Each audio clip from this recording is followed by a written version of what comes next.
आज का जो टॉपिक है वो है हाइपरबोला। तो सबसे पहले बात करेंगे हाइपरबोला की डेफिनेशन, जो हम पहले भी बात कर चुके हैं कि अगर किसी एक पॉइंट से दो फिक्स पॉइंट का सम अगर कांस्टेंट है तो उसको हम बोलेंगे कि उसका लोकस जो है वो एलिप्स होगा, और अगर डिफरेंस उनका कांस्टेंट है तो उसको हम क्या बोलेंगे कि उस पॉइंट का जो लोकस होगा वो हाइपरबोला है। किसी एक पॉइंट से दो फिक्स पॉइंट की डिस्टेंस का डिफरेंस, जैसे सम वैसे डिफरेंस। तो लिख लेते हैं hyperbola. A hyperbola is the set of all points in a plane. A hyperbola is the set of all points in a plane, the difference of whose distances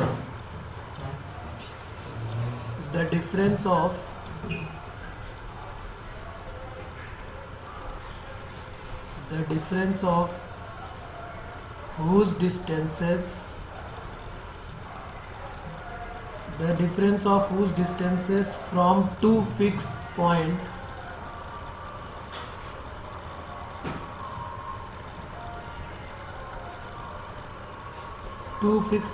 in a plane is constant.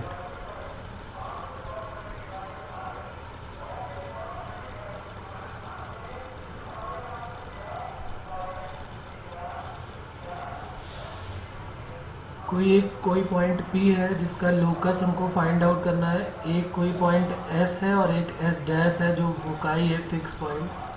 ये S dash है और ये S है, इसके coordinate AE,0 है और इसके -AE,0। तो इनका जो डिफरेंस है वो कांस्टेंट होगा। तो PS dash minus PS equal to 2A, और इसी को हम बोल देते हैं कि ये कांस्टेंट है 2A। इस पॉइंट P का जो लोकस होगा उसको हम क्या बोल देते हैं कि ये हाइपरबोला को डिनोट करेगा। तो जब भी कभी वो पूछेगा कि इसका लोकस क्या है, तो लोकस के बारे में हम क्या करेंगे कि अगर किसी एक पॉइंट से दो फिक्स पॉइंट का डिफरेंस अगर कांस्टेंट है तो उसको हम बोल देंगे कि इस पॉइंट का लोकस हाइपरबोला है। ठीक है। हाइपरबोला का जो साइन होता है वो, और हाइपरबोला का जो ग्राफ होगा, हाइपरबोला की जो इक्वेशन होगी उसको देख लेते हैं। कुछ इस टाइप से बनेगा ये।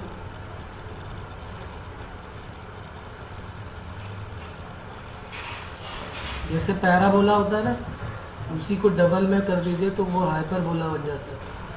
इनके बारे में वैसे हमारी बात हो चुकी है जब हमने कॉम्प्लेक्स नंबर किया था। तो बेसिक आइडिया तो इनका सबको है ही है कि किस टाइप से ये डिनोट करते हैं, क्या इनकी इक्वेशंस होती है।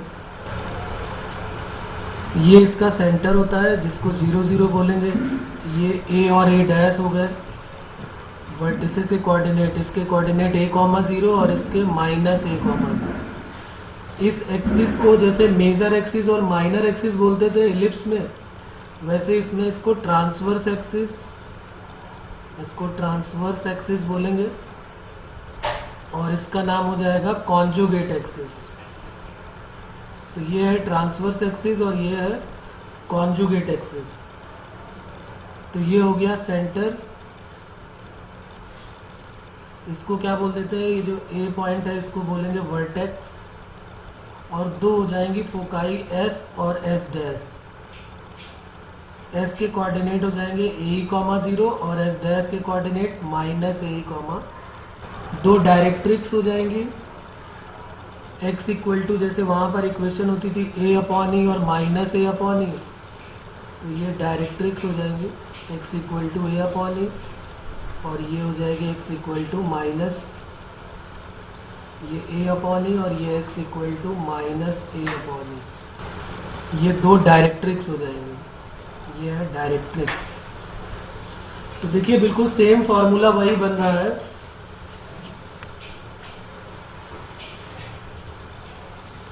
इक्वेशन जो है बस जैसे उसमें x square upon A square plus y square upon B square equal to 1 होता है, वैसे इसमें x square upon A square minus y square upon B square equal to 1 हो। उसमें ए ग्रेटर देन बी और ए लेस देन बी करके दो hyperbola बनते थे, दो एलिप्स बनते थे, सॉरी यहाँ पर दो हाइपरबोला होंगे।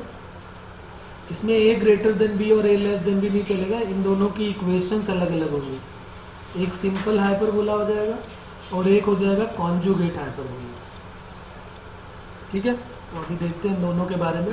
पहले लिख लेते हैं स्टैंडर्ड इक्वेशन ऑफ हाइपरबोला, और हम जो उसको डिराइव करेंगे वो इसी के फॉर्मूले से करेंगे, जैसे हमने उसमें एलिप्स में किया हुआ था ना, P S minus P S dash 2a की इक्वल, उसमें प्लस था, यहाँ पर बस माइनस हो जाएगा।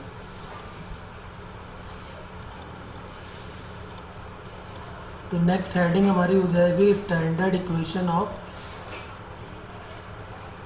हाइपरबोला।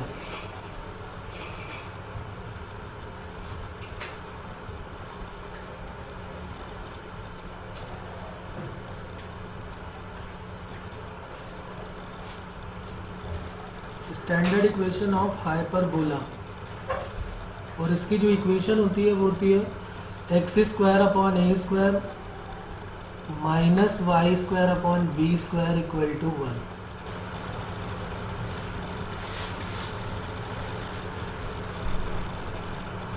ये इसकी इक्वेशन हो जाएगी।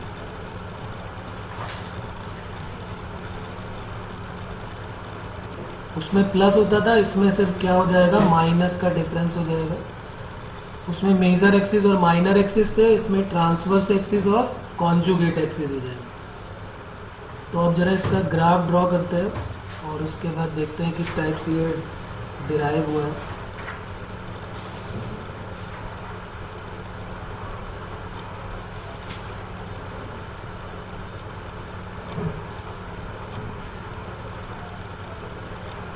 ये कोई पॉइंट हमने P ले लिया जिसके कोऑर्डिनेट x और y है, जिसका लोकस हमको फाइंड आउट करना है। ये S है और ये S डैश है, तो ये PS हो जाएगा और ये PS डैश हो गया। इसके कोऑर्डिनेट माइनस (-0) और इसके (a,0). डिफरेंस का मतलब होता है कि हमेशा वैल्यू जो है वो पॉजिटिव ही लेनी है। जैसे इसने बोले ना कि डिफरेंस होना चाहिए, तो जो बड़ी डिस्टेंस है उससे छोटी डिस्टेंस को माइनस करें।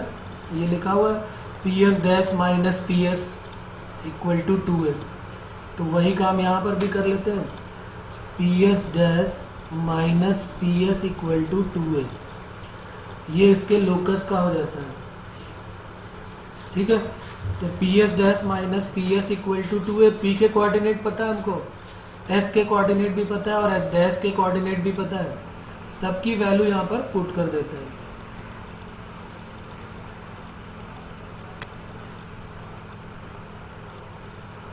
तो P के कोऑर्डिनेट है x, y, S के और S डैश के सबकी वैल्यू पुट कर देते हैं। डिस्टेंस फॉर्मूला लगा देते हैं, x minus of minus a, तो x प्लस ए का whole square plus y square, क्योंकि y minus 0 y square, under root x minus a का whole square plus y square और इक्वल टू 2a। अब जब डबल अंडर रूट का case है, जैसे वहाँ पर किया था वैसे यहाँ पर भी करेंगे। डायरेक्ट स्क्वायरिंग ना करके हम क्या करेंगे, पहले एक को अंडर रूट को उधर भेज देते हैं, तो ये हो जाएगा 2a plus under root x plus a का whole square plus y square, squaring both side. जैसे ही आप स्क्वायरिंग करेंगे यहाँ पर, तो ये हो जाएगा x square plus a square e square plus 2a e into x plus y square, और ये पूरा a और ये पूरा b का काम करेगा। ये a हो गया और ये पूरा का पूरा b, तो a प्लस b का होल स्क्वायर, तो a square plus b square करेंगे तो, और उसका भी होल स्क्वायर ओपन कर देते हैं, और प्लस 2ab, तो 2 इंटू 2a हो जाएगा 4a अंडर रूट के साथ x प्लस ए का whole square plus y square. अब एक्स स्क्वायर और एक्स स्क्वायर कट हो गया, वाई स्क्वायर और वाई स्क्वायर कट हो गया, और ए स्क्वायर भी कट हो गया। अच्छा, यहाँ पर जो हमने भेजा है ये है x माइनस ए का होल स्क्वायर है, तो यहाँ पर x माइनस ए कर लेते हैं, तो x माइनस ए का होल स्क्वायर को हमने इधर भेजा है,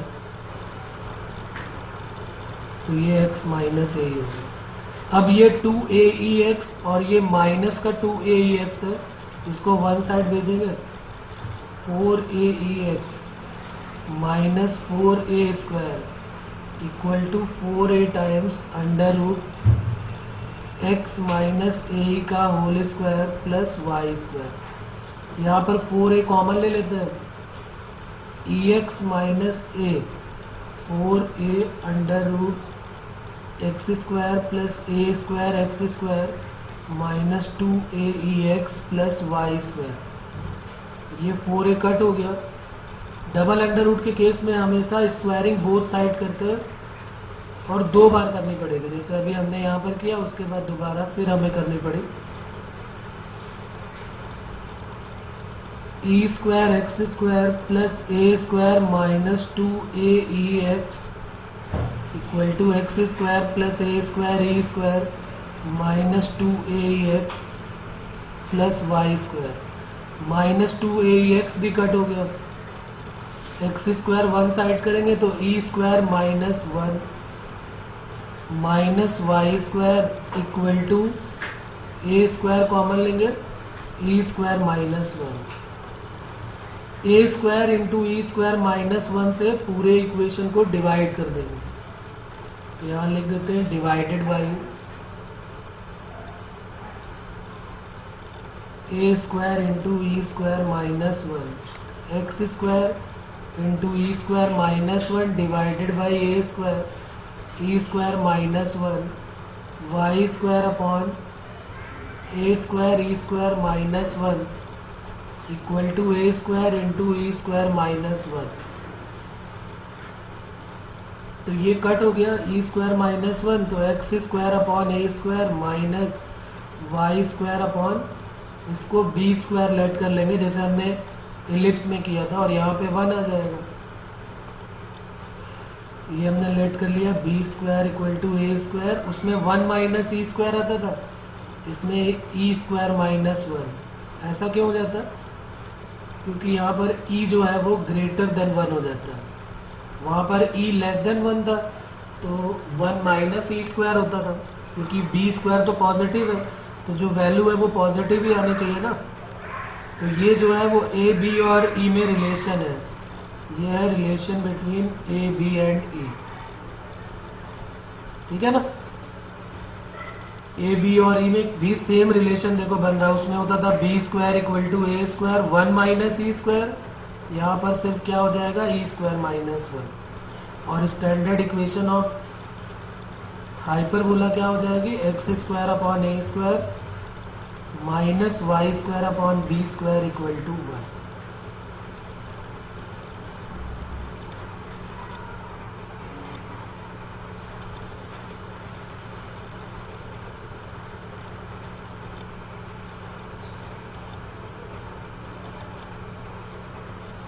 तो कोई प्रॉब्लम इसमें यहाँ तक?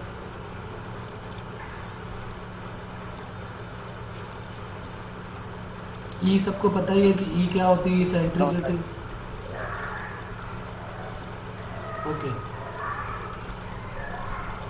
अब बात करते हैं एक और हाइपरबोला, यहीं पर बात कर लेते हैं, उसको बोलते हैं रेक्टेंगुलर हाइपरबोला या इक्विलैटरल हाइपरबोला। तो नेक्स्ट हेडिंग हमारी हो जाएगी रेक्टेंगुलर हाइपरबोला।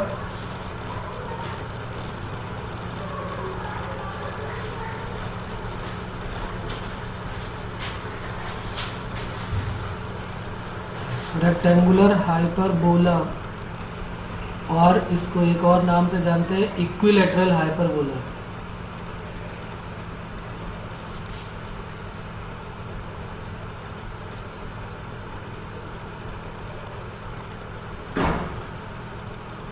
याद होगा इसके बारे में हमने बात की हुई थी वहीं पर, जहाँ सबकी सेंट्रिसिटी बताई गई थी, वहीं पर ये रेक्टेंगुलर हाइपरबोला के बारे में बात की गई थी।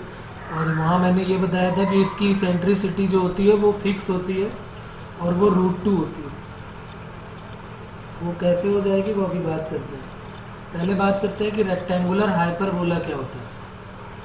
तो देखिए, जैसे हमने अभी इक्वेशन पढ़ी जिसमें ए और बी जो है वो दो अलग अलग है, जैसे x² upon a² minus y² upon b² equal to 1 है। अगर ये a और b दोनों सेम हो जाए,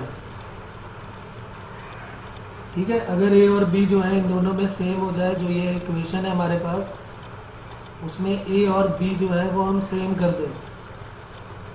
if a equal to b then hyperbola is said to B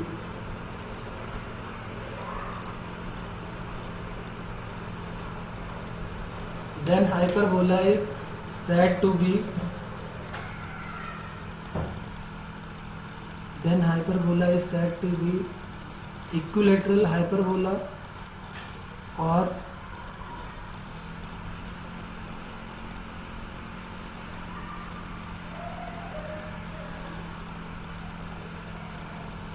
rectangular hyperbola।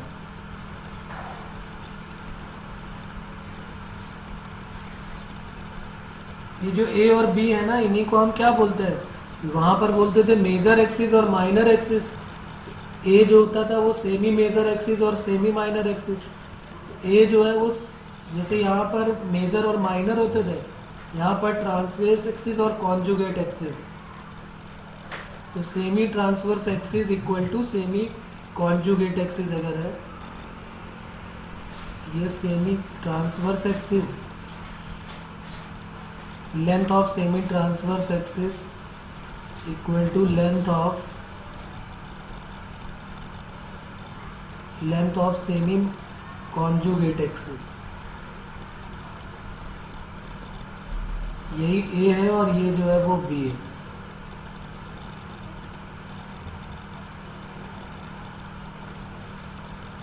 Length of semi transverse axis, और अगर length of semi conjugate axis की इक्वल है तो इसका मतलब इस तरह के हाइपरबोला को हम क्या बोल देते हैं, rectangular hyperbola.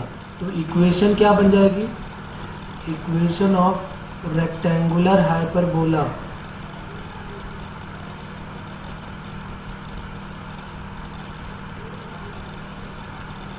Equation of rectangular hyperbola is, equation क्या हो जाएगी, x² upon a² minus y² upon b² होता था, तो यहाँ पर हो जाएगा x² upon a² minus y² upon a² equal to 1। तो यहाँ से दोनों में a² कॉमन हो जाएगा, तो x² minus y² equal to a²। तो जैसे सर्कल का इक्वेशन होता था x² plus y² equal to a², वैसे ही इसका क्या हो जाएगा, x² minus y² equal to a²। तो ये हो जाएगी इक्वेशन ऑफ रेक्टेंगुलर हाइपरबोला। अब बात करते हैं इसकी सेंट्रिसिटी जो है वो √2 क्यों हो जाती है। इसकी सेंट्रिसिटी √2 होती है, जो फिक्स है, जो हमें ध्यान रखनी चाहिए। और उसको अगर हमें डिराइव करके लाना है तो कैसे लाएंगे, b² equal to a² e² minus 1 होता है, और रेक्टेंगुलर हाइपरबोला में a इक्वल टू b होता है। तो जैसे ही आप a की जगह पे b पुट करेंगे तो b² की जगह भी a² into equal to a² e² minus 1, a² cut हो जाएगा तो 1 इक्वल टू e² माइनस 1, तो e² equal to 1 plus 1 means 2, तो e इक्वल टू क्या हो जाएगा, √2। तो ये हमें ध्यान रखनी है, कई बार ये भी पूछी गई है, क्वेश्चन में भी डायरेक्ट आती है कि सेंट्रिसिटी आपको बतानी है रेक्टेंगुलर हाइपरबोला की, वो होती है e इक्वल टू √2। ये है सेंट्रिसिटी ऑफ रेक्टेंगुलर हाइपरबोला।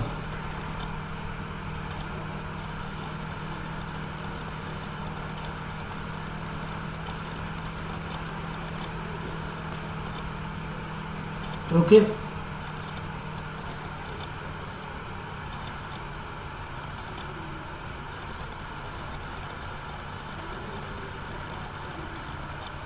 अब इनके सबके एक चार्ट बना लेते हैं जिसमें रेक्टेंगुलर हाइपरबोला और एक कॉन्जुगेट हाइपरबोला, दूसरा एक और होता है जिसको बोलते हैं हम लोग कॉन्जुगेट हाइपरबोला, वो भी यहीं पर लिख लेते हैं।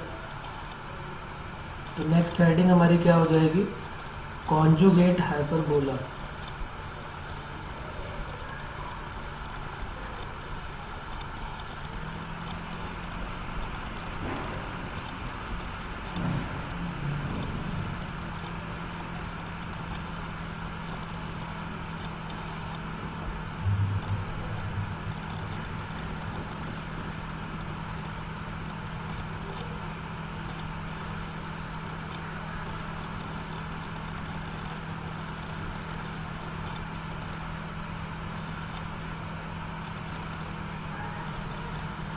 तो जैसे वहां पर a ग्रेटर देन b और a लेस देन b करके होते थे, वैसे यहाँ पर क्या क्या होंगे, यहाँ पर हाइपरबोला और एक कॉन्जुगेट हाइपरबोला हो जाएगा।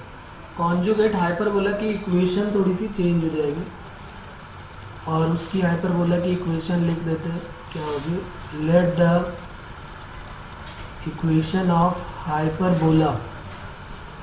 अगर हाइपरबोला की equation x square upon A square minus y square upon B square equal to 1 है, then its conjugate hyperbola is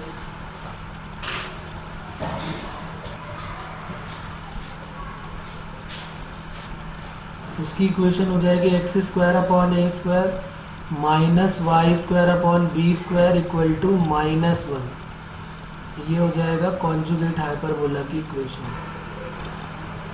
इसका शेप कैसा होगा, वही होगा जैसे वर्टिकल एलिप्स होता था, तो वैसे यहाँ पे ये वर्टिकल ही बनेगा, लेकिन बस इक्वेशन में -1 आ जाएगा। जैसे वहाँ पर 1 आ रहा था, दोनों में इक्वेशन सेम होती थी, यहाँ पर इक्वेशन में -1 आ जाएगा। अगर equation of hyperbola x square upon A square minus y square upon B square equal to 1 है, तो इसके कॉन्जुगेट हाइपरबोला की जो इक्वेशन है वो क्या बन जाएगी, x square upon A square minus y square upon B square equal to -1।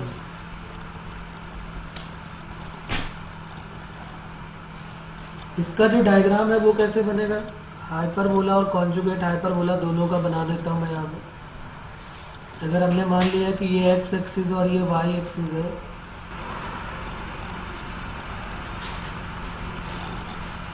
तो हाइपरबोला जो होता है वो अभी हमने देखा,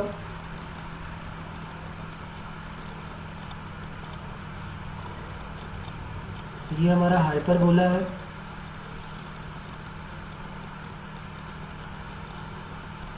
कॉन्जुगेट हाइपरबोला जो है वो कुछ इस टाइप से जाएगा, वर्टिकल में बनेगा ना, जैसे यहाँ पर ये बनता है उस टाइप से वर्टिकल में ये आ जाए। तो ये जो सॉरी टच नहीं करना चाहिए, ये हो जाएगा हमारा वर्टिकल, बल्कि इसको वर्टिकल ना बोल के कॉन्जुगेट बोल देते हैं। ये कॉन्जुगेट हाइपरबोला हो गया, ये हाइपरबोला हो गया और ये बन जाएगा कॉन्जुगेट हाइपरबोला। तो ये जो है वो है कॉन्जुगेट हाइपरबोला। और ये कौन सा हाइपरबोला है, ये हाइपरबोला है, सिंपल हाइपरबोला। और इस हाइपरबोला का ये कॉन्जुगेट हाइपरबोला हो जाएगा। इसके कोऑर्डिनेट तो 0 0 होंगे, यहाँ पर इसकी फोकाई ए, 0 एस और एस डैश, इसका -a, 0। वैसे यहाँ पर भी होंगी, इसकी भी फोकाई ऐसी हो जाएंगी, यहाँ पर एक फोकाई इसकी होगी और दूसरी इसकी फोकाई हो जाएगी। और ये फोकाई को भी अगर हम, इसको हमने एस और एस डैश लिया है, इसको हम S1 और S1 डैश ले लेते हैं। ये S1 है और ये S1 डैश। तो इसके कोऑर्डिनेट क्या हो जाएंगे, जैसे उसके होते थे ना a, 0, तो उसके हो जाते थे 0, b। तो वैसे यहाँ पर इसके भी हो जाएंगे 0, b और 0, -b। बिल्कुल सेम फॉर्मूले वही बनने वाले हैं जो वहाँ पर बने थे इलिप्स में और उसके वर्टिकल इलिप्स में, एक हॉरिजॉन्टल इलिप्स था और एक वर्टिकल इलिप्स था, ए ग्रेटर देन बी और ए लेस देन बी के लिए। ए ग्रेटर देन बी वाले जितने भी थे फॉर्मूले, उसमें ए को बी से और बी को ए से रिप्लेस करते थे और एक्स को वाई से और वाई को एक्स से रिप्लेस करते थे। तो उससे हमारा जो बनता थे फॉर्मूले, वही सेम फॉर्मूले हाइपरबोला और उसके कॉन्जुगेट हाइपरबोला के लिए बनेंगे। बात क्लियर हो रही है यहाँ पे?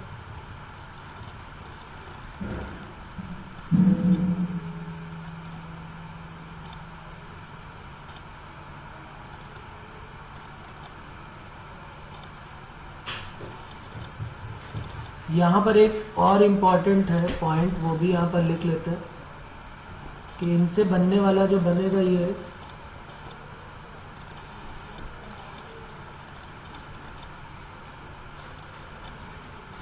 अगर इनको ज्वाइन करा दिया जाए, ये पॉइंट अगर S को S1 से ज्वाइन करा दें,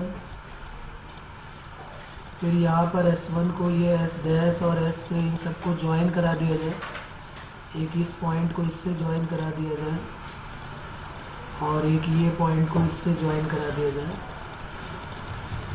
ठीक है ना। डायग्राम जो है वो सिमेट्रिकल नहीं बना हुआ है, तो इसलिए ये देखने में नहीं लगेगा, लेकिन ये एक इम्पॉर्टेंट पॉइंट है, इसको यहाँ पर लिख लेते हैं।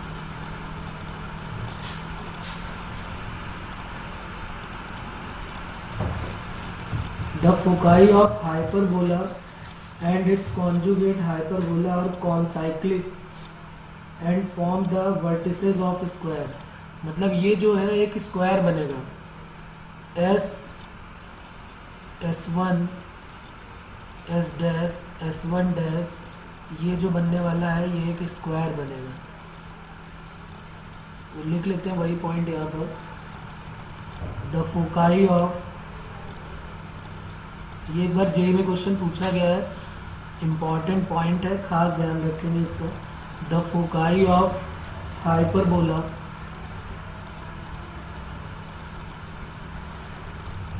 And its conjugate hyperbola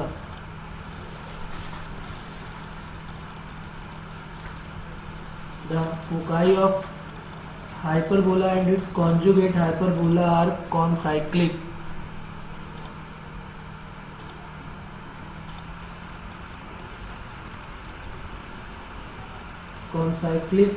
and form the vertices of square।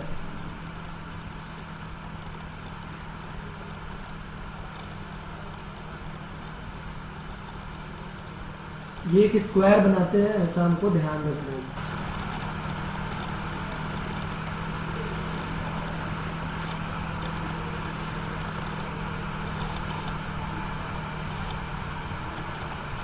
आप चाहें तो इनकी डिस्टेंस जो है निकाल के चेक कर सकते हैं, इनके एंगल्स निकाल के चेक कर सकते हैं।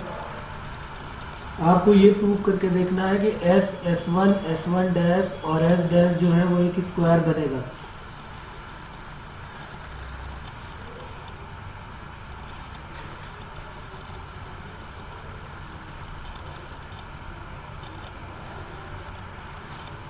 अब देखो यहाँ पर जो इसके कोऑर्डिनेट हमने लेट किए हैं, वो हमने इसेंट्रिसिटी यहाँ पर AE, 0 और -AE, 0 और एक यहाँ पर 0, एक काम करते हैं यहाँ पर इसेंट्रिसिटी को, क्योंकि ज़रूरी तो है नहीं कि ये दोनों की इसेंट्रिसिटी इक्वल हो, तो हम क्या करेंगे, इसकी इसेंट्रिसिटी को AE1, 0 -AE1, 0 और इसको 0, BE2 और 0, -BE2, ये दो लेट करते हैं। मतलब इसेंट्रिसिटी जो है वो इसकी जो है वो E1 हो जाएगी और इसकी जो है वो E2 हो जाएगी। इनमें भी एक आपस में रिलेशन होता है, अभी इसको भी प्रूव करते हैं।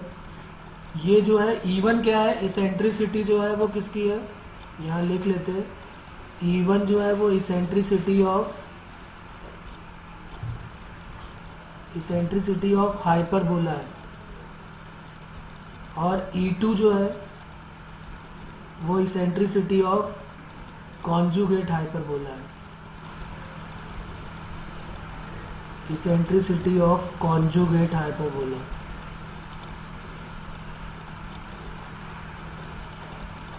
अभी इनमें भी आपस में एक रिलेशन होता है, वो भी एक दूसरा पॉइंट हो जाएगा।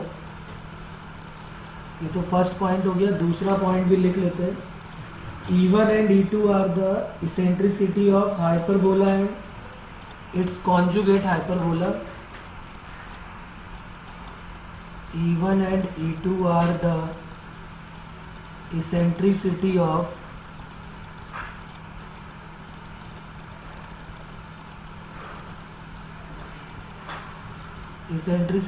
hyperbola and its conjugate hyperbola.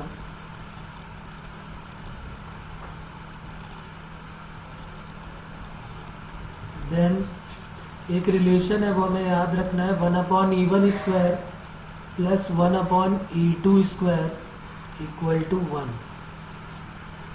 1/E1 square plus 1/E2 square equal to 1। ये भी जेई के प्रीवियस ईयर का क्वेश्चन रहा है। 1/E1 square plus 1/E2 square equal to 1। E1 की power -2 plus E2 to the power -2 equal to 1। देखिए कैसे आया होगा उसके बारे में बात कर लेते हैं। इसको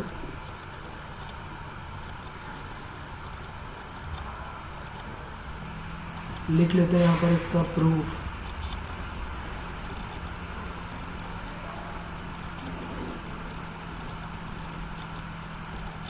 हाइपरबोला के लिए जो रिलेशन होता है ए बी और ई में, वो होता है b square equal to a square e square -1।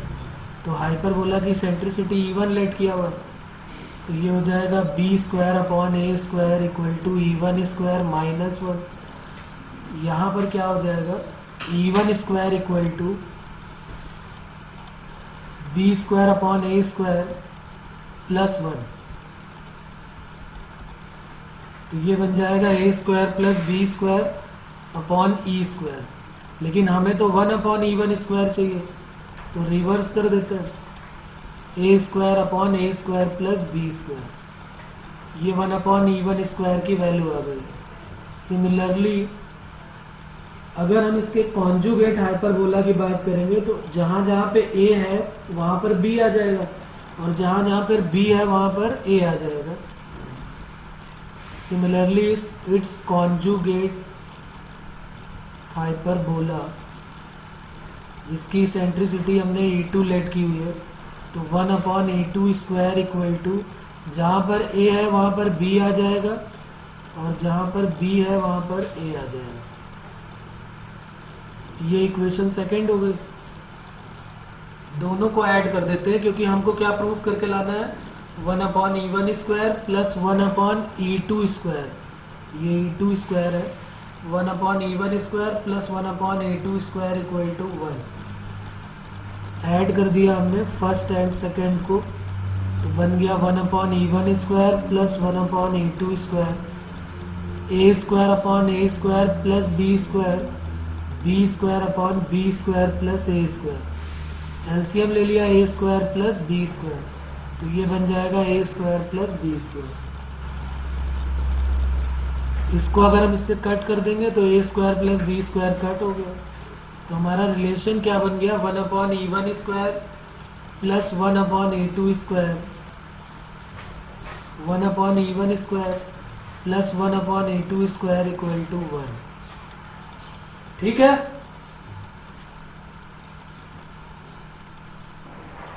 Yes sir. Okay बेटा।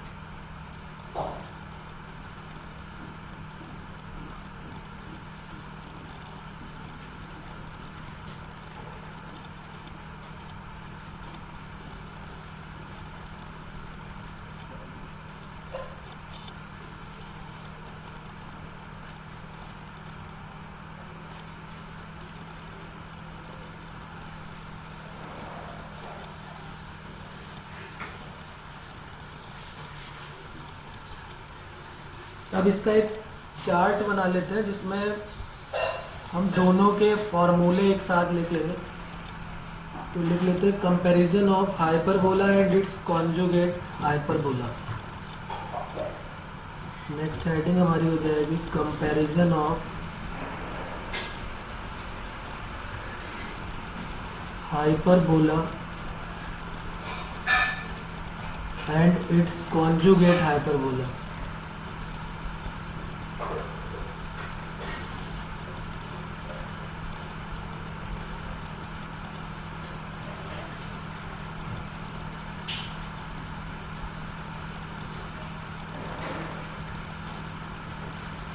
तो हम दोनों के चार्ट में बनाएंगे और उनमें फॉर्मूले दोनों के देखें।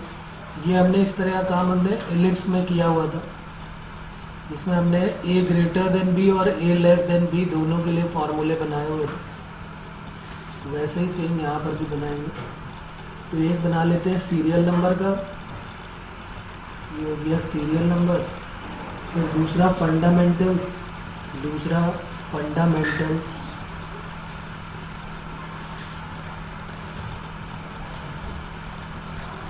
फिर एक बन जाएगा हाइपरबोला का और आगे वाला बन जाएगा कॉन्जुगेट हाइपरबोला।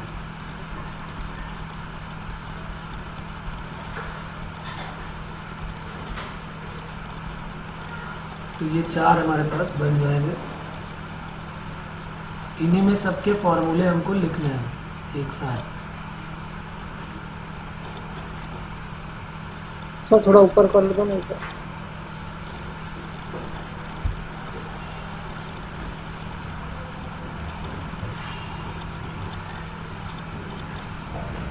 हाँ सर। तो सीरियल नंबर का एक पॉइंट हो गया, दूसरा हो जाएगा फंडामेंटल्स का,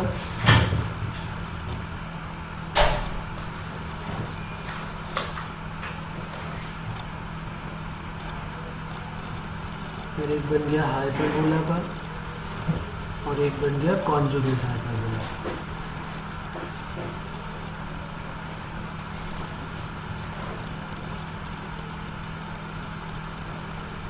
तो फर्स्ट नंबर पे हमारा सबसे पहले आ जाएगी इसकी इक्वेशन।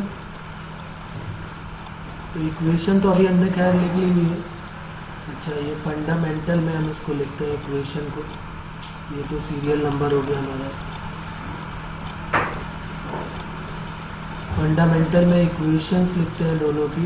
इक्वेशन होगी x square upon A square minus y square upon B square equal to 1, और इसकी हो जाएगी x square upon A square minus y square upon B square equal to -1। Second point में इसका ग्राफ हो जाएगा।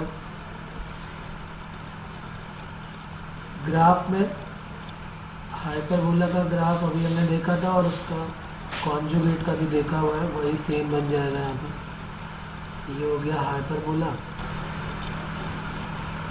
ये फोकाई एस और एस डैश, ये कोई पॉइंट पी, ये इसकी directrix x equal to a upon a और माइनस ए अपॉन, ये वर्टिकल का बन जाता है कॉन्जुगेट जिसको हम बोलते हैं 0, b और 0, -b, और इसकी डायरेक्ट्रिक्स कुछ इस टाइप से बन जाएंगी। तो ये ग्राफ का हो गया। तीसरा पॉइंट इसमें हो जाएगा सेंटर।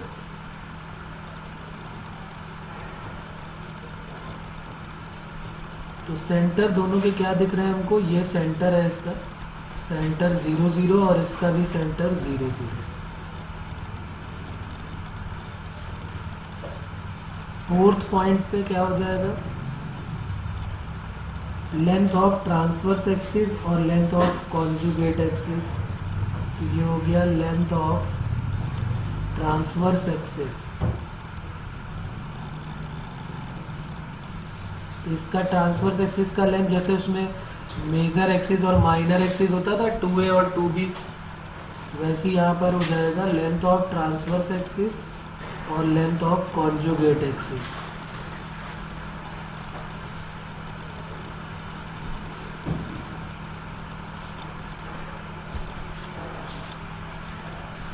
सिमिलरली 5 नंबर पे आ जाएगा लेंथ ऑफ ट्रांसवर्स एक्सिस के बाद लेंथ ऑफ कॉन्जुगेट एक्सिस।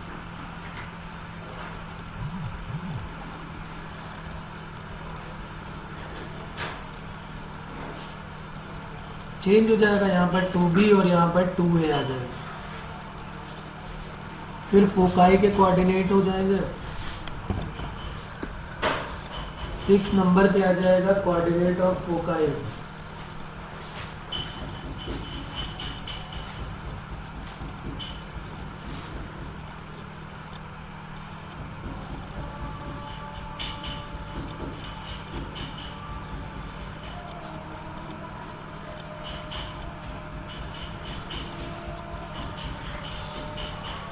तो 6 नंबर पे आ गया कोऑर्डिनेट ऑफ फोकाई। फोकाई के कोऑर्डिनेट हो जाएंगे AE,0 और -AE,0। AE,0 और -AE, ये प्लस माइनस AE,0। इसका क्या हो जाएगा 0, प्लस माइनस BE। सेम वैसे ही बन रहा है जैसे सभी में हुआ था, वैसे ही सेम बन रहा है। फोकाई के बाद क्या हो जाएगा equation of directrix. Equation of directrix लिख लेते हैं। इक्वेशन ऑफ डायरेक्ट्रिक्स में क्या हो जाएगा x equal two plus minus A/E, और उसका क्या हो जाएगा y equal two plus minus B/E। तो ये बन गया 7 नंबर पे। 8 पे लिख लेते हैं। इक्वेशन ऑफ डायरेक्ट्रिक्स के बाद बात आएगी इसेंट्रिसिटी की। यहाँ हम लिख सकते हैं relation between a b and ई।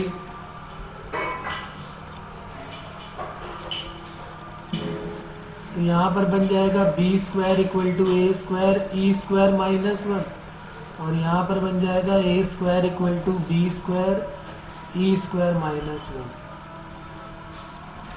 इसी से इसेंट्रिसिटी का भी बन जाएगा। अगर हम बात करें इसेंट्रिसिटी की,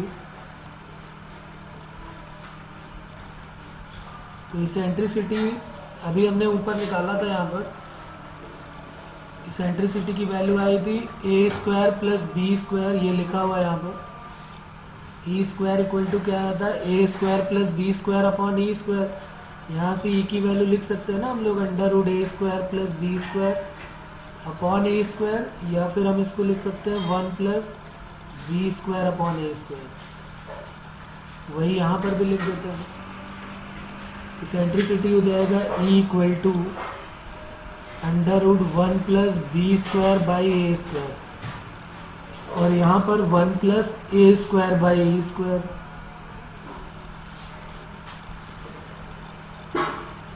तो ये बन गया eccentricity.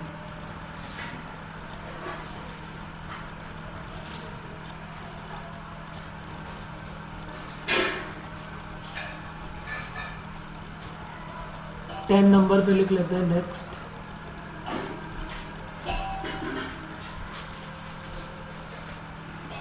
Length of latus rectum. Length of latus rectum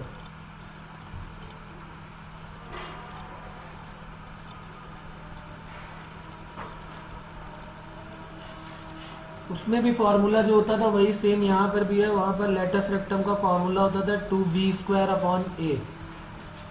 length of latus rectum क्या होता था 2B²/A, और यहाँ पर क्या होता था 2A²/B।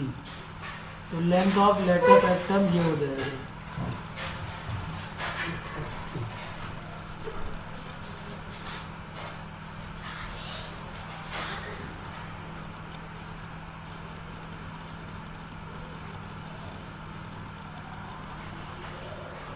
इसके बाद 11 नंबर लिख लेते हैं। 11 नंबर पे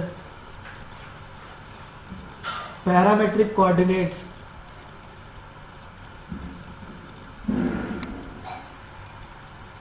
पैरामेट्रिक कोऑर्डिनेट्स ये मैंने सारे एक साथ बता दिए थे वहीं पर, वही सेम यहाँ पर भी हो जाएगा।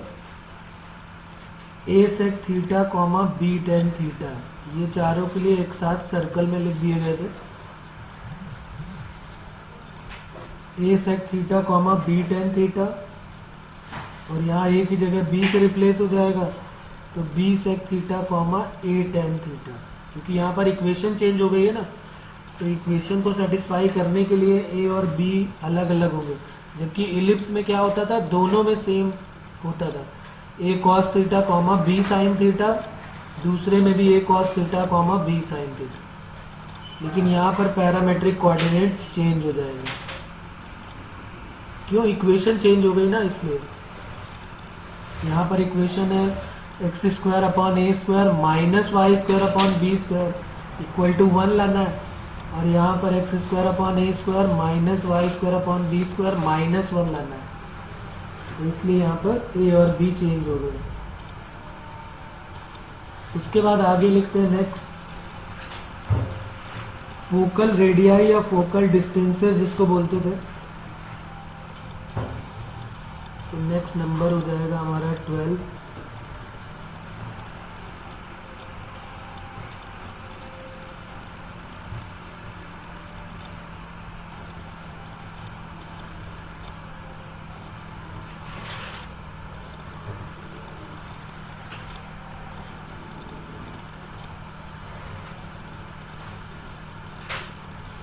Focal radii of point P x1 comma y1। Focal radii या फोकल डिस्टेंस भी बोलते हैं इसको, फोकल डिस्टेंस। इसको भी वहाँ पर डिराइव किया गया था, PS और PS डैश की वैल्यू निकाली गई थी, तो वही यहाँ पर भी है। PS इक्वल टू, वहाँ पर आता था a माइनस ई x1, यहाँ पर आता है ई x1 माइनस ए, क्योंकि ई जो है वो बड़ा हो गया, इससे 1 से बड़ा हो गया, तो ई x1 माइनस ए। वहाँ पर आया था a माइनस ई x1, और PS डैश कितना आया था a प्लस ई x1, तो यहाँ पर ई x1 प्लस ए। यहाँ पर चेंज हो जाएगा, y के टर्म में है तो y में आ जाएगा ई y1 माइनस बी, और PS dash e y1 plus b. इनका जो डिफरेंस होता है PS माइनस PS डैश, वो हमेशा किसके इक्वल होगा? 2a के equal, difference of focal radii. यही तो इसका लोकस का भी फॉर्मूला ये होता है ना, difference of focal distance. PS minus PS dash, बल्कि यहाँ पर PS डैश माइनस PS, ये 2a के इक्वल, और यहाँ पर PS डैश प्लस PS, ये 2b के इक्वल। अच्छा, यहाँ पर भी डिफरेंस ही करोगे ना, PS dash PS minus PS dash, क्योंकि डिफरेंस है और हमेशा पॉजिटिव होना चाहिए, तो हमेशा बड़े से छोटे को माइनस कर देते हैं। तो PS डैश माइनस PS ये भी हो गया, और ये 2b की इक्वल हो गई। और ये लोकस की डेफिनेशन भी है, पहले स्टार्टिंग में यही बताई गई कि अगर किसी एक पॉइंट से दो फिक्स पॉइंट की डिस्टेंस का डिफरेंस अगर कांस्टेंट है, तो फिर उसको हम क्या बोल देते हैं कि उस पॉइंट P का जो लोकस है वो हाइपरबोला होगा। Tangent at the vertex 14 number पे आ जाएगा, tangent at the vertex.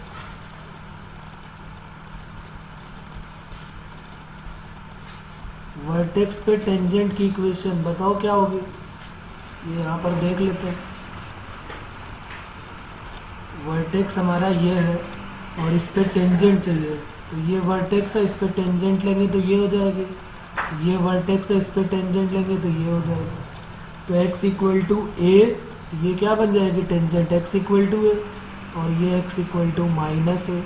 Similarly यहाँ पर भी ऐसे ही बन जाएगा, y के टर्म में आ जाएगा, y इक्वल टू बी और माइनस बी, ये y इक्वल टू बी और ये y equal to minus b. तो टेंजेंट एट द वर्टेक्स क्या हो जाएगा? x equal to a and x equal to minus a, और यहाँ पर y equal to b and y equal to minus b. फिर उसके बाद आगे देखते हैं, इक्वेशन ऑफ ट्रांसवर्स एक्सिस क्या हो जाएगा? 15 नंबर पे आ जाएगा equation of transverse axis. Transverse axis जो है वो एक्स एक्सिस है, तो उसकी इक्वेशन क्या हो जाएगी? y इक्वल टू 0, और इसका y एक्सिस है तो x इक्वल टू 0। सेम वैसे ही यहाँ पर जैसे इक्वेशन ऑफ ट्रांसवर्स एक्सिस लिया, वैसे ही हम ले लेंगे ट्रांसवर्स एक्सिस के बाद conjugate axis. Equation of conjugate axis last point हो जाएगा हमारा। इक्वेशन ऑफ ट्रांसवर्स एक्सिस के बाद कॉन्जुगेट एक्सिस। और यहाँ पर जैसे y एक्सिस था, ये x एक्सिस था, तो इसकी इक्वेशन y इक्वल टू 0 हुई। अब ये y एक्सिस हो जाएगा तो इसकी इक्वेशन x इक्वल टू 0, और ये x एक्सिस हो जाएगा तो इसका y इक्वल टू 0। तो इस तरीके से इसके सारे फॉर्मूले एक साथ बन गए हैं। ये सारे के सारे फॉर्मूले एक साथ बन गए, जिसमें हमने कंपेयर कर लिया हाइपरबोला और उसके कॉन्जुगेट हाइपरबोला के सारे फॉर्मूले। इलिप्स के फॉर्मूले अगर हमने अच्छे से किए हुए हैं तो सारा बिल्कुल डिट्टो वैसे ही बनने वाला है। थोड़ा सा ध्यान बस हमें रखना है कि वहाँ पर a ग्रेटर देन b और a लेस देन b होता है। इक्वेशन दोनों की सेम होती है, यहाँ पर इक्वेशन अलग अलग हो जाएगी।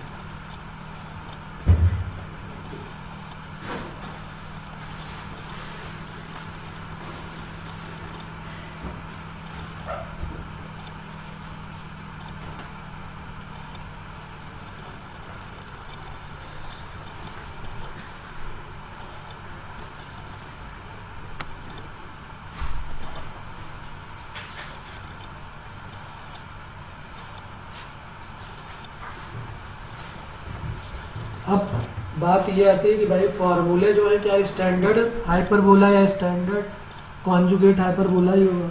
क्या ऐसा हाइपरबोला भी तो पॉसिबल है जिसका सेंटर 0 0 ना हो, एच के हो? तो फिर वही सेम रिजल्ट यहाँ पर भी आ जाएगा।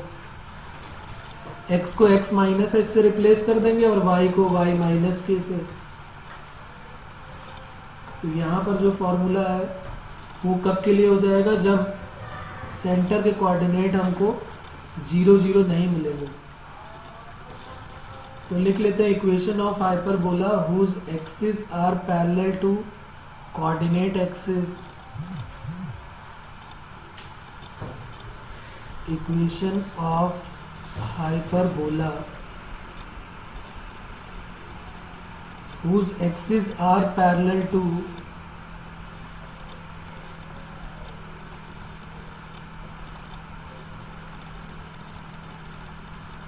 coordinate axis.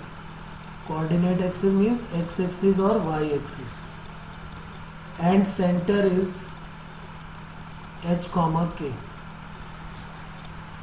सेंटर के कोऑर्डिनेट अगर एच के गिवन है तो ऐसे हाइपरबोला की इक्वेशन हमें चाहिए जिसकी एक्सिस जो है वो पैरेलल टू एक्स एक्सिस और वाई एक्सिस है। तो फॉर्मूला जो हमारा होता था वो क्या होता था, एक्स स्क्वायर। ओरिजिनल इक्वेशन जो होती थी वो क्या होगी, ओरिजिनल इक्वेशन वो होती थी x square upon A square minus y square upon B square equal to 1। या फिर इसको ऐसे भी लिख सकते थे कि एक्स माइनस 0 का होल स्क्वायर अपॉन ए स्क्वायर वाई माइनस 0 का whole square upon B square equal to 1, क्योंकि इनके सेंटर के कोऑर्डिनेट क्या होते थे 0 0। यहाँ पर जो सेंटर के कोऑर्डिनेट्स हैं वो क्या हो गए हैं, अब जो कोऑर्डिनेट ऑफ सेंटर्स हैं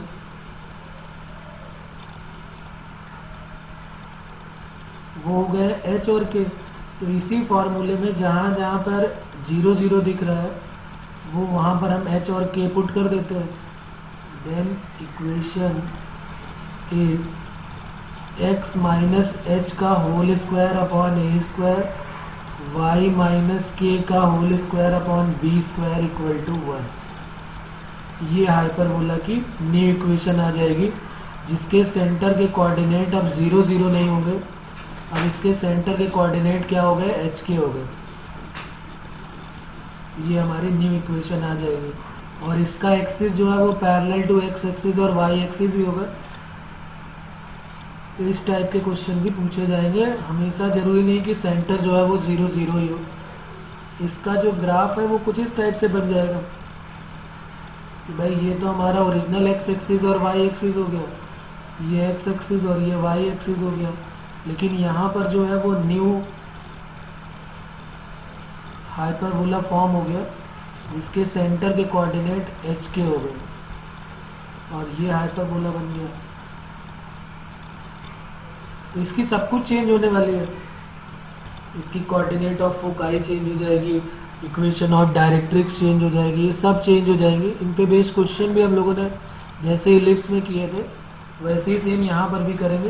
कैपिटल लेटर में लेट करेंगे, कैपिटल एक्स और कैपिटल वाई, और फिर उसको स्मॉल लेटर में चेंज कर देंगे और उनकी वैल्यू निकाल देंगे। इस तरह का काम हमने पैराबोला में भी किया था और पैराबोला के बाद इस तरह का काम हमने इलिप्स में किया। अब यही काम हम हाइपरबोला में भी करेंगे सेम मेथड से। आप चाहो तो यहाँ पर डायरेक्ट लिख सकते हो, लेकिन ये कोई फ़ायदा नहीं, हमें तो सारी चीज़ें याद रखनी चाहिए। इसकी फोकाई के जो कोऑर्डिनेट होंगे वो जैसे ए ई कॉमा ज़ीरो होते हैं ना, तो एच प्लस माइनस ए ई कॉमा ज़ीरो हो जाएगा और ज़ीरो में भी के ऐड कर देंगे। जैसे यहाँ एच के ऐड किया है वैसे ही यहाँ पर क्या हो जाएगा, ए ई कॉमा ज़ीरो होता था तो ए ई में जो है वो एच ऐड हो गया और ज़ीरो में के ऐड हो गया। तो इसकी फोकाई जो इसकी फोकाई होगी वो हो जाएगी एच प्लस माइनस ए ई कॉमा के, और इक्वेशन ऑफ डायरेक्ट्रिक्स क्या हो जाएगी। ये सब वैसे जब आप इसको याद रखने की ज़रूरत नहीं है, जैसे आप डायरेक्ट याद रखेंगे तो टाइम आपका बचने वाला है, लेकिन ये हम सॉल्व करना सीखेंगे अभी। H plus minus a upon ई, ये दोनों ही हम अभी सीखेंगे किस तरीके से ये मिलेगा। बस ध्यान तो इतना ही रखना है ना कि जब x है तो x में h ऐड हो रहा और y एक्सिस में k ऐड हो रहा, क्योंकि 0 0 की जगह जहाँ जहाँ पे x है वहाँ h ऐड कर देंगे और जहाँ जहाँ पे 0 y एक्सिस में है वहाँ पर k ऐड कर देना। ठीक है, तो ये बन गया हमारा।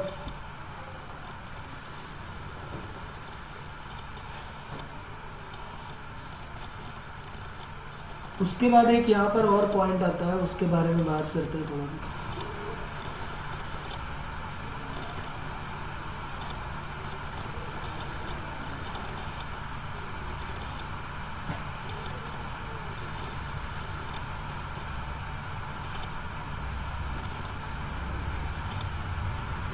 किसी पॉइंट की अगर हमें पोजीशन निकालनी है, मान लिया कोई पॉइंट हमको दिया, उसकी पोजीशन निकालनी हो, position of a point with respect to hyperbola, ये हमने और एक बार ऊपर कर दो।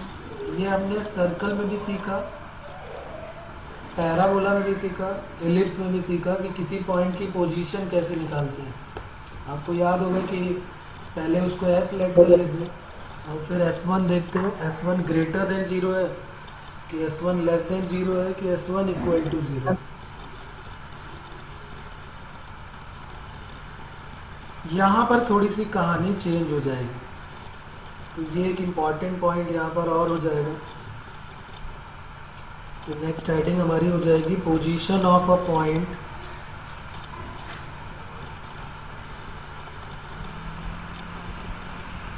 Position of a point x1, y1 with respect to hyperbola.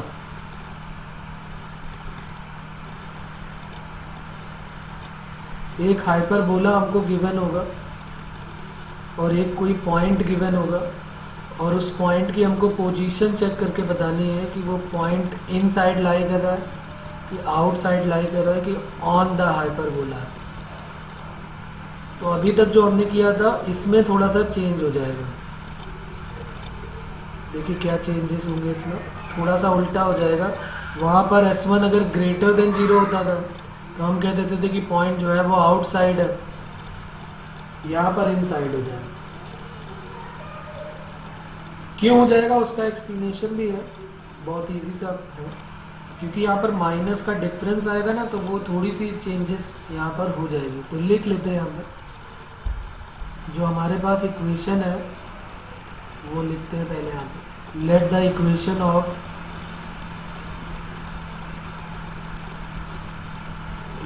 Equation of hyperbola B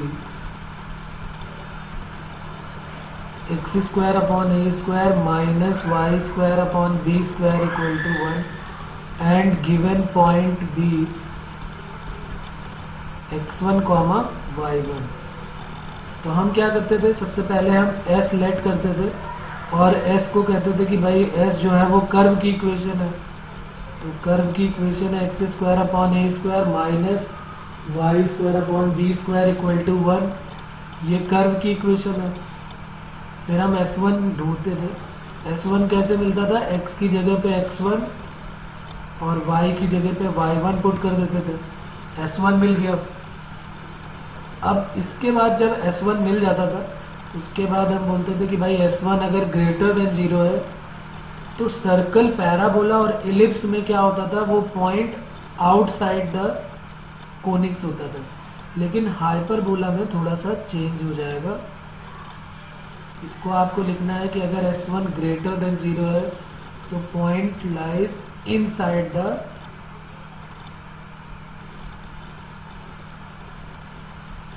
ये अब आपका थोड़ा सा चेंज हो गया इसमें।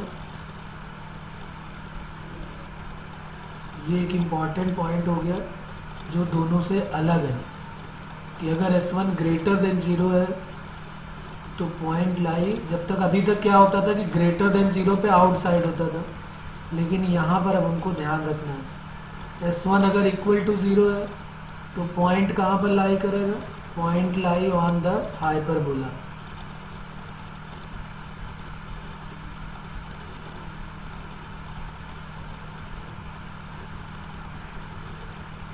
और अगर S1 की वैल्यू लेस देन 0 है तो जो पॉइंट है वो कहाँ लाई करेगा, पॉइंट लाई आउटसाइड द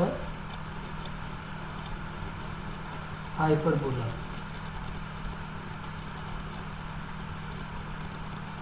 ठीक है ना। तो ये दो पॉइंट आपको ध्यान रखने हैं, एक इनसाइड वाला और एक आउटसाइड का। ये इनसाइड है और ये आउटसाइड। तो ये एक इम्पॉर्टेंट पॉइंट यहाँ पर आ गया जो अगर हम सबके याद रखते हैं तो हमें डिफरेंस भी याद रखने पड़ेंगे कि भाई ये बेसिक डिफरेंस है इनमें।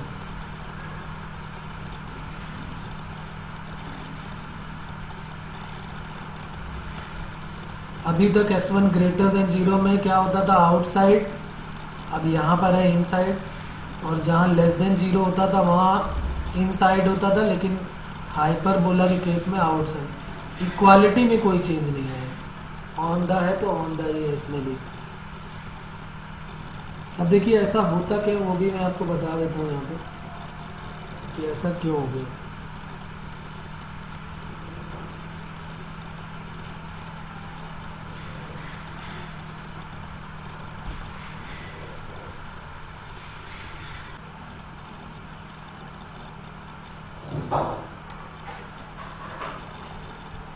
अब हम यहाँ पे प्रूफ करने वाले हैं कि अगर S1 जो है वो अगर ग्रेटर देन 0 है तो इनसाइड, लेस देन 0 है तो आउटसाइड, और इक्वल टू 0 है तो ऑन द हाइपरबोला क्यों है। तो हमने एक कर्व ले लिया यहाँ पर, और ये कर्व जो है उसकी इक्वेशन हम लेट करेंगे। ये हमारा गिवन हाइपरबोला हो गया, गिवन हाइपरबोला हो गया, इसके इक्वेशन हम लेट कर लेते हैं। इसकी इक्वेशन क्या हो जाएगी, x square upon A square minus y square upon B square equal to 1। यहाँ पर कोई एक पॉइंट P कंसीडर कर लेते हैं। ये हमने एक परपेंडिकुलर ड्रॉ कर दिया। ये कोई पॉइंट यहाँ पर P है जिसकी पोजीशन हमको बतानी है, और हमने इसको एज्यूम ही किया हुआ है कि ये जो है वो आउटसाइड है। ये वाला जो पोर्शन है, जो इधर वाला पोर्शन है, ये आउटसाइड द हाइपरबोला है। ये जो है वो आउटसाइड द हाइपरबोला है। यहाँ पर जो ये वाला पोर्शन है, ये पूरा का पूरा पोर्शन जो शेडेड हो रहा है, ये आउटसाइड है। ठीक है, ये आउटसाइड द, ये वाला पोर्शन जो है वो आउटसाइड है, आउटसाइड द हाइपरबोला है। ये वाला पोर्शन इनसाइड द हाइपरबोला है, और ये वाला पोर्शन भी इनसाइड द हाइपरबोला है। ऑन द हाइपरबोला आपको पता है ये Q point on the hyperbola है। अगर ये डिस्टेंस हमने x1 लेट की है तो x1 तो दोनों के कोऑर्डिनेट सेम रहने वाले हैं, तो इसके कोऑर्डिनेट हो जाएंगे x1 कॉमा y1 अगर हमने इसका एज्यूम किया है, और इसको लेट कर लेते हैं कि ये y2 है यहाँ से यहाँ तक की डिस्टेंस, तो ये x1 कॉमा y2 हो जाएगा। अब जरा देखते हैं कि ऐसा होता क्यों। हमने पॉइंट अपने तरफ से बाहर ही लेट किया, आउटसाइड लेट किया है, तो हमें कुल मिला के प्रूव करके दिखाना है कि S1 की वैल्यू लेस देन 0 आनी चाहिए। तो हमने क्या किया, पॉइंट Q के बारे में लिखा। पॉइंट Q जो है x1 comma y2 lie on the hyperbola, इस हाइपरबोला में ये पॉइंट लाई कर रहा है, तो इसको सेटिस्फाई करेगा। तो इक्वेशन हमारी थी एक्स स्क्वायर अपॉन ए स्क्वायर, तो x1 square upon A square, put x equal to x1 and y equal to y2 in equation 1। और इक्वेशन 1 कौन सी है, जो हमने ये लेट की हुई है, ये इक्वेशन 1 है हमारी, यहीं पर हमने पुट कर दिया। तो x1 square upon A square minus y2 square upon B square equal to 1 हो गया। अब ये पॉइंट हमने लेट करके सेटिस्फाई कर दिया, बट एक कंडीशन हमको पता है कि x1 और x1 तो सेम है, y1 और y2 में y1 जो है वो y2 से ग्रेटर देन y1 और y2 में, यहाँ पर दिख भी रहा, पोजीशन देख के आइडिया हो रहा है कि y1 यहाँ से यहाँ तक है और y2 छोटा है, y1 बड़ा है, तो y1 is greater than y2 है। एक कंडीशन ये है। तो एक काम करते हैं, यहाँ से y2 की वैल्यू निकाल देते हैं। तो ये हो जाएगा x1 square upon A square minus 1 equal to y2 square upon B square. तो यहाँ से y2 स्क्वायर की वैल्यू क्या हो जाएगी, b square into x1 square upon ए स्क्वायर माइनस 1। ये वैल्यू यहाँ पर हम पुट कर देते हैं, स्क्वायरिंग कर देते हैं बोथ साइड। तो y1 square is greater than y2 square, और y2 की वैल्यू पुट कर देते हैं। तो y1 square is greater than, y2 की वैल्यू है b square x1 square upon ए स्क्वायर माइनस 1। तो y1 square upon B square greater than x1 square upon ए square minus 1। सबको वन साइड में ले जाते हैं, एक ही साइड में RHS में शिफ्ट कर देते हैं। तो x1 स्क्वायर अपॉन ए square minus y1 square upon B square minus 1 less than 0। और यही वैल्यू तो हमारी S1 है। तो देखिए S1 की वैल्यू क्या आ गई, लेस देन 0। और हमने पॉइंट कंसीडर किया था आउटसाइड द हाइपरबोला, और उसकी कंडीशन हमने प्रूव कर दी कि S1 की वैल्यू क्या आ रही है, लेस देन 0। तो इसलिए जब भी कोई पॉइंट जो है आउटसाइड द हाइपरबोला होगा, point lie outside the hyperbola, then S1 less than 0। अगर S1 की वैल्यू इक्वल टू 0 है तो ऑन द, और S1 की वैल्यू ग्रेटर देन 0 है तो इनसाइड द। उल्टा हो जाता है, इस बात का हमको ध्यान रखना है। ओके, ये प्रीवियस ईयर का क्वेश्चन है। ये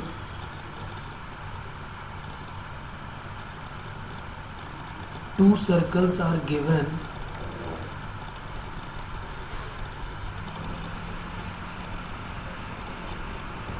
two circles are given such that they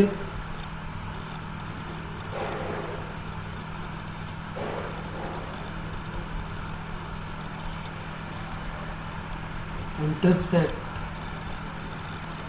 nor touch। ना तो ये टच कर रहा है ना ही ये इंटरसेक्ट कर रहा है। then the locus of centers of variable circle, locus of center of variable circle which touches both the circles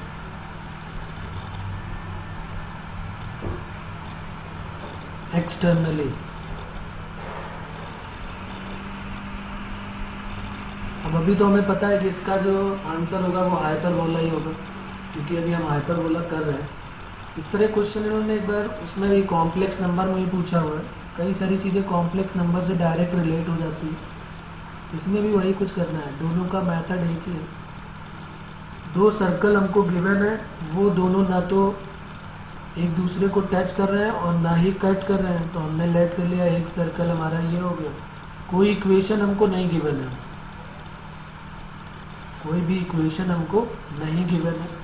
उन्होंने बोला है कि दो सर्कल्स हैं जो एक दूसरे को ना तो टच करते हैं और ना ही कट करते हैं। तो एक सर्कल हमारा ये हो गया और एक कोई सर्कल हमारा जो है वो ये हो गया।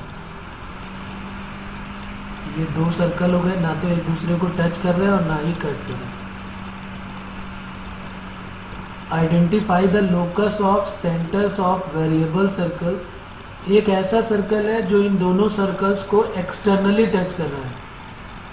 एक ऐसा सर्कल है जो इन दोनों को एक्सटर्नली टच कर रहा है। एक ऐसा सर्कल हमको बनाना है जो इन दोनों सर्कल्स को एक्सटर्नली टच कर रहा है। काफ़ी बड़ा बनाना पड़ेगा इसको, काफ़ी दूर दूर बन जाएगा। तो ये एक सर्कल ऐसा है जो इन दोनों सर्कल्स को एक्सटर्नली टच कर रहा है। ये हमारा एक सर्कल और हो गया।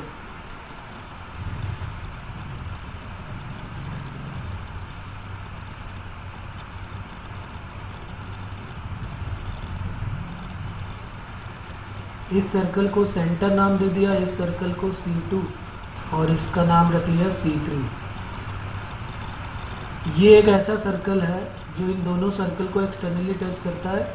ये जो सर्कल है ये वेरिएबल सर्कल है, जिसके बारे में बात की गई है। Then the locus of centres of variable circle which touches both the circle externally. दो सर्कल एक दूसरे को एक्सटर्नली टच करते हैं तो उनकी कंडीशन बताई गई थी सर्कल्स में कि अगर एक सर्कल ये है और दूसरा सर्कल ये है, इसका सेंटर C1 है और इसका C2 है, तो सेंटर के मीट की डिस्टेंस जो है वो सम ऑफ रेडियाई के इक्वल होती थी। याद है, दो सर्कल एक दूसरे को एक्सटर्नली टच करते थे तो उन सर्कल के सेंटर के मिड की distance sum of the radii के इक्वल हो जाती थी। यहाँ से हमने इसके सेंटर्स को ज्वाइन कराया, एक इसको ज्वाइन करा दिया और एक इसको ज्वाइन करा दिया। इसकी जो छोटा वाला सर्कल है C1, इसकी रेडियस को R1 नाम दे दिया, इसकी रेडियस R2 हो गई और C3 वाले की R3 हो गई। इसकी रेडियस कितनी है? R3। अब जरा देखते हैं, जब भी अभी हमने पहले बात की थी कि अगर कभी भी किसी भी पॉइंट का लोकस हमको चेक करना है तो अगर हमारे पास एलिप्स है तो उन दोनों जो एक फिक्स पॉइंट है, जो एक पॉइंट है उससे जो दो फिक्स पॉइंट है उनकी डिस्टेंस का सम कांस्टेंट के इक्वल प्रूव कर दो। और अगर हाइपरबोला होगा तो उनकी डिस्टेंस का डिफरेंस कांस्टेंट के इक्वल प्रूव हो जाएगा। तो यहाँ पर देख लेते हैं, अगर हम बात करें कि C1 C3 इसकी वैल्यू किसकी इक्वल होगी? C1 C3 की value C1 C3 equal to हो जाएगा R3 प्लस R1। देखो R1 और R2 ये सर्कल्स हमको गिवन थे, तो इसका मतलब इनकी रेडियस भी गिवन होगी, तो ये गिवन होगी तो ये कांस्टेंट होगी। वेरिएबल सर्कल ये R3 वाला है, इसके बारे में हमको नहीं पता। ये वेरिएबल सर्कल है, मतलब इसकी रेडियस बढ़ घट सकती है, लेकिन R1 R2 की रेडियस फिक्स है।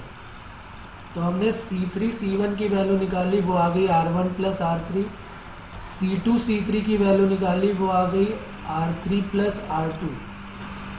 अब जैसे हमने लोकस का भी केस पढ़ा था कि अगर हमारे पास P का लोकस हमको फाइंड आउट करना है तो S डैश और S किसी भी एक डिस्टेंस से दूसरी डिस्टेंस को अगर माइनस कर दो और इनका डिफरेंस अगर कांस्टेंट के इक्वल आ जाता है तो फिर इसका लोकस जो है वो क्या हो जाएगा?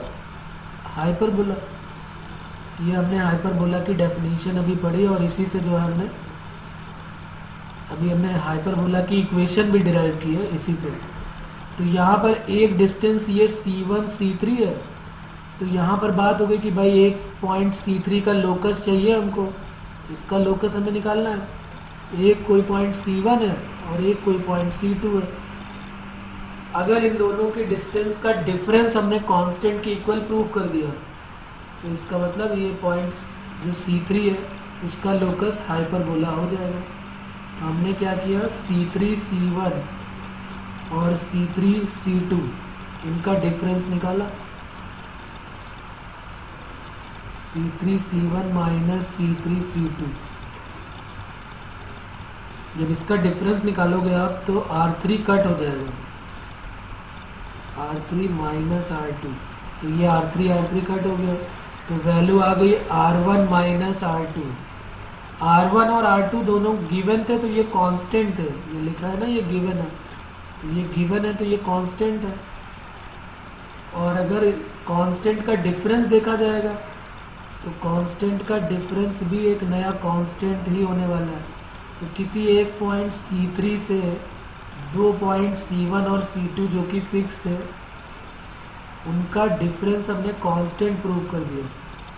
तो अगर कांस्टेंट प्रूव हो गया तो इसका मतलब C3 का जो लोकस है वो क्या हो जाएगा, हाइपरबोला, और उसकी फोकाई क्या हो जाएगी, C1 और C2 उसकी फोकाई हो जाएगी। Then the locus of C3 is hyperbola. Locus of C3 is hyperbola whose foci are C1 and C2.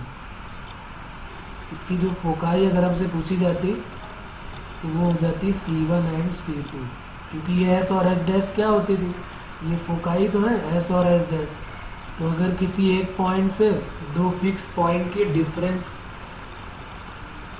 की वैल्यू अगर हमने कांस्टेंट प्रूव कर दिया तो इसका मतलब ये जो है वो क्या हो जाएगा, इनको हमने कांस्टेंट प्रूव कर दिया है।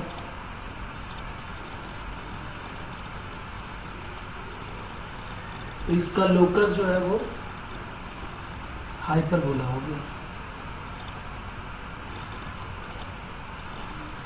कभी भी हाइपरबोला अगर हमें प्रूव करना होगा तो हम कोई एक पॉइंट P कंसीडर करेंगे, उससे दो पॉइंट की डिस्टेंस का डिफरेंस जो है अगर कांस्टेंट प्रूव कर देते हैं तो इसका मतलब PS minus PS dash 2a की इक्वल हो गया, तो फिर उसका लोकस जो है वो हमेशा हाइपरबोला होगा। अगर यही एलिप्स का क्वेश्चन होता तो उनका सम अगर कांस्टेंट हो जाता, हमने इनको प्लस क्यों नहीं किया, क्योंकि अगर हम प्लस कर देते तो हमें आ जाता R1 प्लस R2, वो तो कांस्टेंट है, लेकिन R3 तो वेरिएबल है, R3 सर्कल की रेडियस हमको नहीं गिवन है, तो इसलिए हमने इसमें प्लस नहीं किया। कोई हमसे पूछ सकता है कि भाई प्लस क्यों नहीं किया, प्लस भी तो कर सकते थे, तो प्लस इसलिए नहीं किया क्योंकि अगर प्लस करेंगे तो R3 भी दो बार आ जाएगा, 2 टाइम्स R3, और R3 कांस्टेंट नहीं है, जो गिवन होता है वो कांस्टेंट होता है, जो हम लेट कर रहे हैं वो कांस्टेंट नहीं है। ठीक है बच्चों, कोई प्रॉब्लम नहीं होता।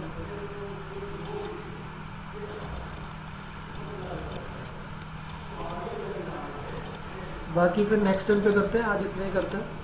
ओके।